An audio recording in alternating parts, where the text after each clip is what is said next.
The Turnbull government has responded to the increasing unwillingness of Australia's banks to fund major coal projects by overturning a ban on government-backed loans to domestic miners. Steve Ciobo, the Minister for Trade, says protesters and activist groups have so discouraged Australia's retail banks from financing otherwise viable exporters in the coal sector that the government must step in to fund a growing market gap. He said government funding would now be provided via the Export Finance and Insurance Corporation (EFIC), and he has written to EFIC asking it to change its mandate to broaden its lending criteria. Earlier this year, the financial regulator warned that climate change posed a material risk to the entire financial system, urging companies to start adapting. And Australia's Big Four banks have increasingly distanced themselves from controversial coal projects in recent years, but the government has complained that banks have been scared off by aggressive campaigning by activist groups. The Commonwealth Bank indicated last month it would not lend money to Adani's proposed Carmichael coal mine, leaving the project without financing from any of the Big Four banks.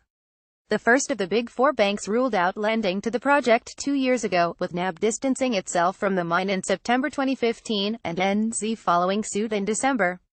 Malcolm Turnbull and Steve Ciobo. Photograph Lucas Kochop. Then in April this year, Westpac became the third of the big banks to rule out funding the project, drawing criticism from Then Resources Minister Matthew Canavan, who said the bank had a conflict of interest because of its interest in other coal-producing regions, and called for a boycott of the bank. The Commonwealth Bank had previously stepped back from the project, ending its role as a finance advisor, but until last month had not indicated it would avoid financing it. National Party MP Mark Colton asked the Dorothy Dixer in Question Time on Monday so Ciobo could explain why the government wanted to overturn the federal ban on government-backed loans to domestic miners. Will the minister update the House on the steps being taken to support jobs and growth in Australia's export industries, including resources, and will the minister explain how radical action groups are threatening this growth? Colton asked. Ciobo replied, I'm increasing the scope of EFIC's statement of expectation so that EFIC has got more ability to finance onshore resource projects.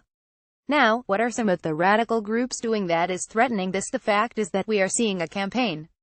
We've seen, for example, the stepped-up campaign of activist groups which is discouraging our major retail banks from financing otherwise viable exporters in the coal sector. But it's not just about coal, it's also about what we can do in other sectors within resources, he said.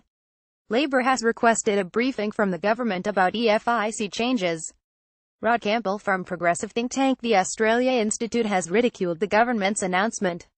I think it's extraordinary that we're seeing a Liberal government look to reintroduce taxpayer finance to the mining sector, Campbell said.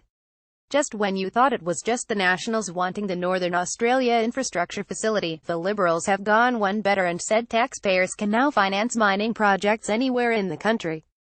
David Barnden, from Environmental Justice Australia, says the focus on EFIC has traditionally been on small and medium-sized enterprises, so it will be interesting to see how much its focus changes under its new mandate.